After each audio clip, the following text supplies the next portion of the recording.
Well, boils and ghouls, it's your old pal, John Kassir, the voice of the Crypt Keeper. And I want to welcome my good fiends of the Horror Heals podcast. Is horror good for mental wellness? But of course it is. I delight in the delicious deaths of pitiful people on the silver screen. So get ready for a hell of a good time with my new fiends, Corey and Kendall, on the Horror Heals podcast.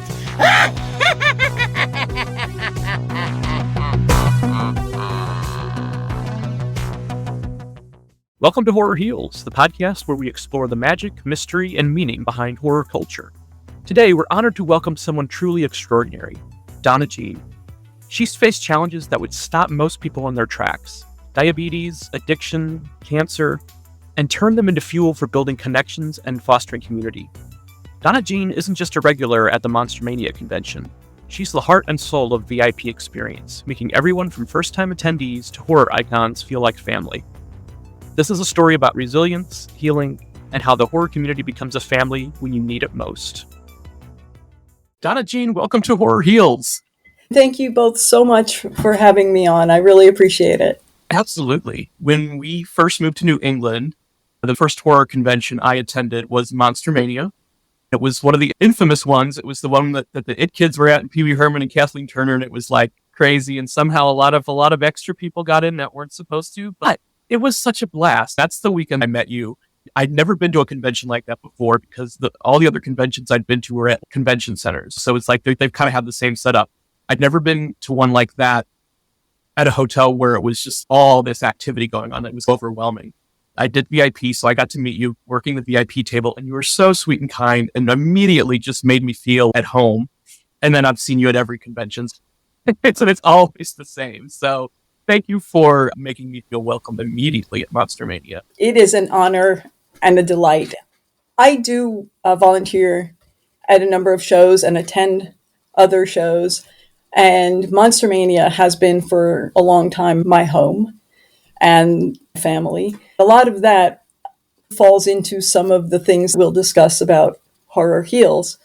But I don't want to jump ahead if you have anything else you want to say first. Sure. There's so many things. So many things are popping into my head. But I do kind of want to find out, what was your first horror convention experience like? How did you get into this? Yeah, it's interesting. My first conventions at all were, I'm 61.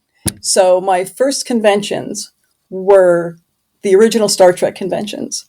And I was in 6th grade, and I went once in 6th grade, once when I was in 7th grade, and it was all the original members. And they had, at that time, I remember, they had a deck of the Enterprise built that they were on before anything of horror cons, or at least that I was aware of, because I was young too. And then I went to some of the Fright Night kind of things, like the Halloween Fright Night things. My daughter was born 10 days after my 18th birthday. And I've been a type 1 diabetic since I was 4. I was diagnosed in 1967. They didn't know about diabetes what they know now. I walk around with an insulin pump and a glucose monitor in my arm. They self-regulate and give me alarms. And they didn't, that just didn't exist. So my daughter, I ended up being in the hospital for 5 of the 7 months that I was pregnant with my daughter. All of this to say that horror conventions for me, because I had my daughter young and I was married and divorced young, the money just wasn't there. So it wasn't until my daughter ended up going to art school in Philadelphia, being the amazing illustrator that she is, that she and I started attending Monster Mania because it was pretty close to where she lived. So, and I couldn't even tell you what year that was, but she was, she's 43 now and she was in art school. So probably 20 something years ago. And I loved it so much. So I just kept going with her. It's funny because a lot of people say at horror conventions at Monster Mania, they meet the family they don't feel like they have, or they feel like they're the outcast. They feel like they are the only one like that. My whole childhood, I was incredibly shy, believe it or not. I didn't talk to people. I was just, for whatever reason, I was just terrified of people. And I'm sorry if I'm jumping around. You're okay. When I was very young, my daughter was a child, and I was in very difficult marriage. And because my daughter will probably watch this, I'm not going to go too much into it. But basically how I dealt with it was I drank. I come from an alcoholic family. I was divorced by the time I was 21, and drinking alcoholically. When I was 23, I stopped breathing. So type 1 diabetes, alcoholic drinking as a coping mechanism don't work. So when I stopped breathing, I realized something was wrong, but I also realized the something was wrong was me and how I was dealing with it. I was one of those people. I'm an alcoholic. I've been sober now going on 38 years, but I was one of those people. I couldn't just drink a drink. If I was going to drink, I was going to drink until I passed out, threw up. I ended up throwing up blood. So for me, I needed to find a way to be okay with myself and to live in the world that I lived in. And I did do that. Part of my story is when I was 25, I ended up being raped. So by somebody who knocked on my door, said they needed help. So dealing with all of those feelings, we're talking about what you guys talk about. And you're amazing to me. You're just beautiful. You talk about the monsters within us as well as the monsters without us. And how do we find the healing for that? And that is really what we have to do. The horror conventions were always, I felt very at home. By the time I found them, I also had come to a place with myself. That took a lot of work. Between getting sober, getting raped, and dealing with PTSD, that guy did go to jail for the whole time. And my daughter, who was 5, had to testify, and that was a nightmare. I cannot watch horror that's about home invasions because it happened to me. That's not enjoyable to me. There are some amazing indie movies out there that are very real world violent, and I support them being made, and I support the people, and I have even watched them. But I even told Damien Leone that when I watched Terrifier 2, I had to shut my eyes for all the kills. I'm not going to lie. I can enjoy it and support it, but there's certain things that just aren't healthy for me. It's so interesting how we have so many shared experiences. You mentioned not being able to watch the home invasion movies. Kendall, absolutely the same way. And I imagine it's probably has something to do with the fact that his home was invaded while he and his father were away, while his mother was sick in the hospital, and came home to see their house trashed and his dog was killed. Yeah. I was 7 and I had had the dog since I was 3, and he was like my best friend. And yeah, so I mean, it's funny. It's that I'm 54, so that happened 47 years ago. I still sometimes can dream about it. It's crazy. And I think we're the same. It's we appreciate the artistry behind them. It's just not really for us. Like, they're not my favorite either. We prefer like supernatural and over the top. I mean, we love it all, but it's like we kind of drawn to like the demons and those ghosts and all that crazy stuff. Something can be as violent as it wants to be, as long as it's supernatural or zombie or monster. As long as they don't kill the dogs or the cats or the animals, they can do whatever they want to people, and I can watch it and be like, hee hee, like in Hatchet. I love Kane Hodder, and by the way, Kane Hodder is somebody I'm going to talk to you about too. In Hatchet, I think it was Victor Crowley, the last one. Felissa Rose, there's a point where he kills her character and she's holding the phone. He reaches up through her vagina and his hand holding the phone comes out through her mouth. It's so over the top that it's hilarious. It's just like there's not anything real about that. Right. It's interesting, and I know we're going to get into this because I've never seen anybody who has such a wonderful rapport with not just the attendees, but also with the guests. There's this magnetism. I always love post-convention seeing your photo dumps because they're so great. You can just tell it's not just Kane Hodder taking another photo with a fan. He appreciates being in that photo just as much as you. At one point, a couple of years ago, I was talking to Kane. We were talking about health stuff, and he put his head on my shoulder and he said, "This picture's just for us." So I never have shared it, but I did give him a copy of it. That I still have it on my phone, and it means so much to me. But it wasn't I'm choking you, this is going on Facebook book kind of picture, you know. Sometimes you have those moments with people and they live, I believe they live with them. I hope they live with them, but they certainly live with us. I believe they do. And it's, I'm just like getting chills right now because it's just another reason for us to love Kane more. When we first came to New England to visit Kendall's newly discovered birth family, we brought them to Rock and Shock in Worcester, Mass. Kane was there. We've got this great photo of the whole family with Kane in the middle, and we told him the story. And he brings it up every time I see him. He always finds a way to relate. He doesn't have to remember that. And that's just who he is. Felissa, you mentioned she's fantastic. Linnea, they're just all wonderful people that we get to spend time with. And in fact, one of the things I'm very grateful for is having had the good fortune to spend some time with amazing individuals, meeting them at the conventions because I was interviewing them and then following up with them at the conventions. And there's so many loving people out there. One of the reasons I love doing the VIP Skip the Line at Monster Mania is because I have people tell me at the new show in Baltimore, they went to meet Ron Perlman, and she started crying and said, the first time I ever saw Hellboy, I was with my dad, and my dad died not long after that, and I know that he would have loved me meeting him. It's such a good feeling. And I've come to meet a number of people doing that who have become friends and become family. They come and they look for me and they wait till I'm on shift. I even have some people message me and say, when are you on shift? That's when I want to come. And I think, oh my gosh, what a gift that is. Just how beautiful it is. I have had a lot of things happen. Some of the things I've accidentally walked into or opened doors up, some of the things because I was stupid and drinking.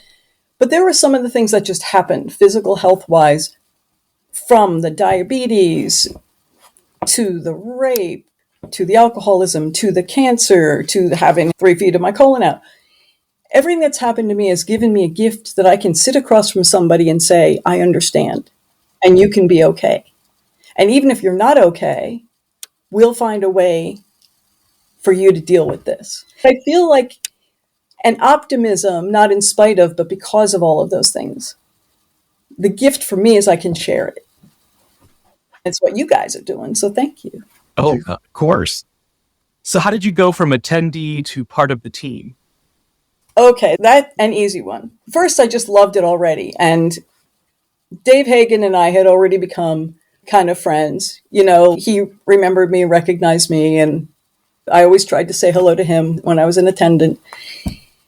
And when I did get cancer, I got lung cancer, and I used to be an avid runner. This was 14 years ago. And I coughed up a clot of blood. I called my doctor, and my doctor said, go get an x-ray right now. He called me himself and said, there's something there. It's not pneumonia. We're getting you a CT scan right now. And he said, after that, you're going to the University of Pennsylvania Hospital. You're seeing their thoracic surgeon. First, he had a biopsy done. And the fellow who did the biopsy said to me, I saw something. It looked like a carcinoid tumor, which is cancer, but I did not do a very aggressive biopsy because I didn't want it to get into your bloodstream.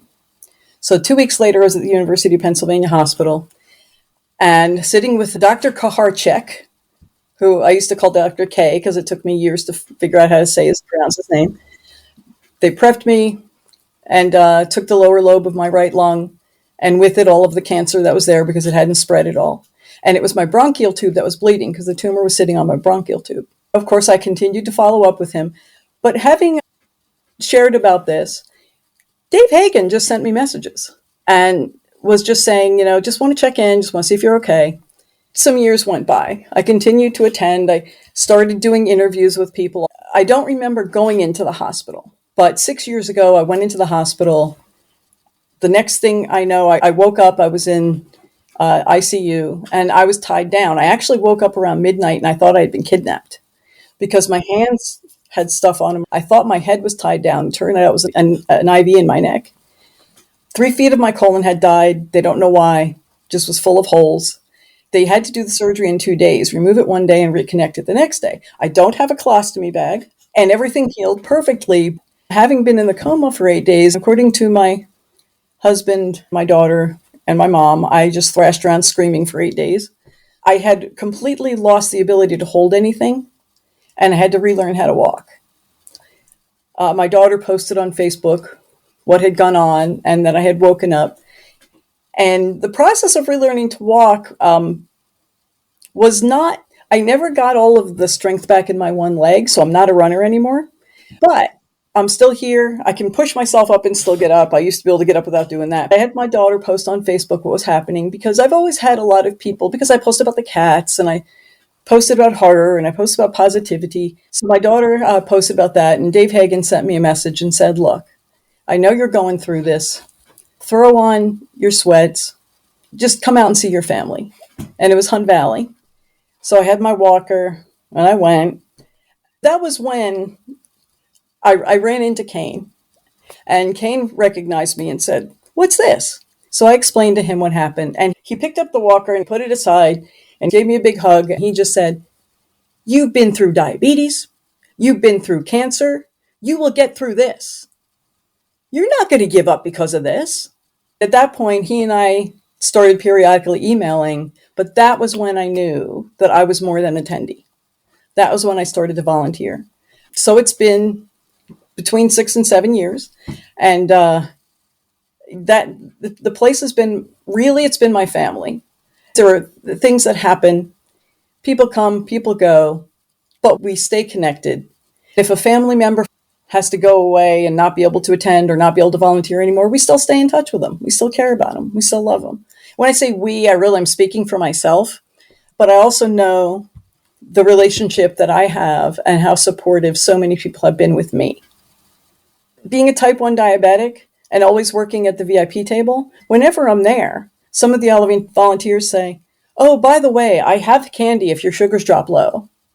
And if your sugars run high and you need a minute, just let us know. We cover for you. We look out for each other. And that's an incredibly, very, very, very special thing. I was actually talking to Jeffrey Combs at this last show, and he was saying he really liked Monster Mania. I shared my story about Dave because I've heard people gripe about Dave who don't really know him. No one's going to gripe about Dave to me. I shared this with Jeffrey, and he just said, he's a good man. And he gave me this big, huge hug, and I have that on my phone. It's just some of the things that we encounter with each other there. It's a part of what we bring to it as well. Allowing the connection to happen with all of us is really what it's all about. And yeah, if any of you guys are watching this, you come to Monster Mania, look me up at the VIP table. If you're not a VIP, say hello. DonnaJean's story is more than inspiring. It's a testament to the strength we find in each other and the healing power of shared experiences. From her courage in overcoming life's darkest moments to the warmth she brings to everyone she meets, she reminds us why the horror community is unlike any other. And trust me, you don't want to miss part 2, where we dive even deeper into her incredible journey. Until next time, keep finding beauty in the shadows and know that healing comes in all forms, even with a little blood and guts along the way. Thanks for listening to Horror Heals, and remember, when someone asks, is horror good for mental wellness? You tell them, of course it is. The Horror Heals podcast is produced and presented by How the Cow Ate the Cabbage, LLC.